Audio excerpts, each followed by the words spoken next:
Bonjour, bonsoir, à nouveau ensemble pour une petite lecture, une pause dans votre journée. Cela peut être au coucher, au moment de vous endormir. Il vous suffit du mieux possible de vous détendre, de vous relâcher.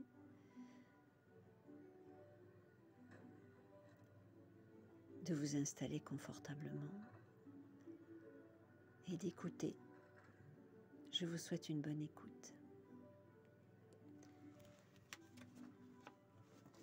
Une nouvelle lettre issue de la collection des lettres de saison.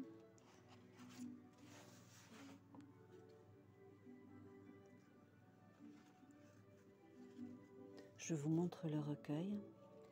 Collection des lettres de saison, correspondance de juin.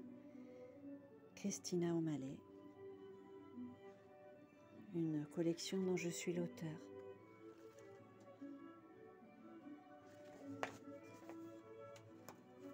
Prenez le temps de vous installer et accordez-vous ce moment pour vous, ce moment d'écoute.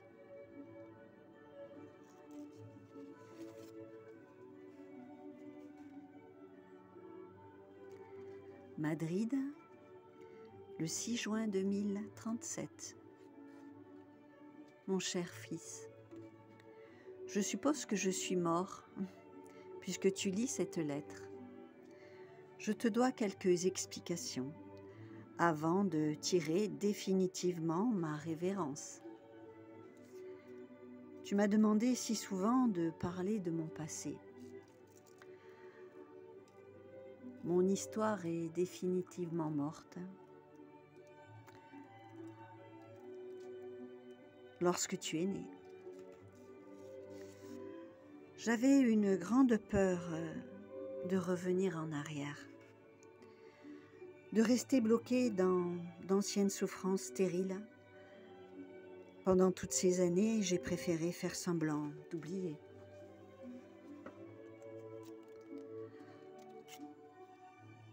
Cependant, il me semble que maintenant, le temps est venu de lever le voile sur cette page de ma vie qui semblait tellement t'intéresser. Tu devais sentir certainement qu'il y avait un secret à connaître, probablement l'instinct de beaucoup d'enfants qui savent que quelque chose d'important ne leur a pas été révélé. Un secret de famille qu'ils doivent comprendre pour avancer sur leur propre chemin. Bien, je crois que je tente de reculer mes explications. Je me lance, comme pour une plongée en apnée, dans un océan sans fond. Le 13 décembre 2017, j'étais un sans domicile fixe, pour ne pas dire un clochard. Je traînais ma misère à la gare de Roissy, cherchant à me réchauffer au milieu des voyageurs trop occupés à préparer les fêtes de fin d'année pour prêter attention à l'épave que j'étais devenue du fait de ma séparation d'avec ma première femme, ainsi que de la chute de mon entreprise que je n'avais pas su gérer à bien. C'est ainsi, je ne cherche même pas à me justifier auprès de toi, de ce désastre qu'était ma vie à l'époque, une vie de solitude, de tristesse. Chaque jour, je me trahissais un peu plus. L'alcool était devenu mon unique refuge.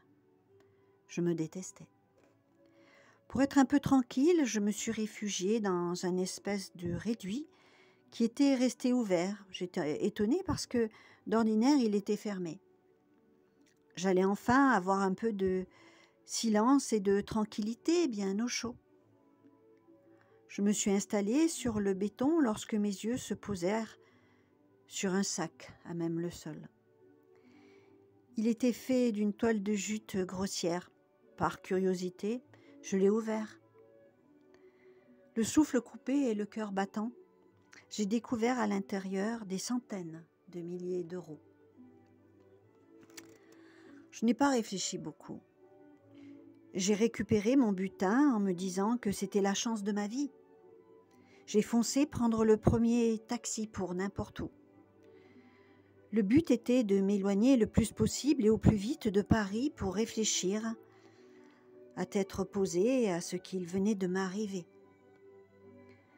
comment j'allais organiser ma vie pour faire en sorte que cet argent me sauve réellement de ma situation qui semblait sans issue quelques heures avant seulement. J'ai alors pris un billet pour Marseille en gare de Lyon. Arrivée dans cette ville qui m'était jusque-là inconnue, je me suis réfugiée dans un hôtel plutôt mal fréquenté. Le temps de m'acheter de nouveaux vêtements, de me laver, de raser ma barbe. Après tout cela, je me suis coloré les cheveux en blond. J'avais eu ensuite beaucoup de mal à me reconnaître face au vieux miroir écaillé de la salle de bain, lugubre de cette chambre. Le soir même, à la radio, il parlait déjà de la perte de 200 000 € par des convoyeurs de fonds qui n'avaient pas pris la peine de refermer le dépôt où était stocké l'argent pour un transfert de fonds vers une banque. Les caméras de surveillance m'avaient repéré, heureusement. Il était alors devenu impossible pour eux de me reconnaître, sans ma barbe et mes cheveux hirsutes.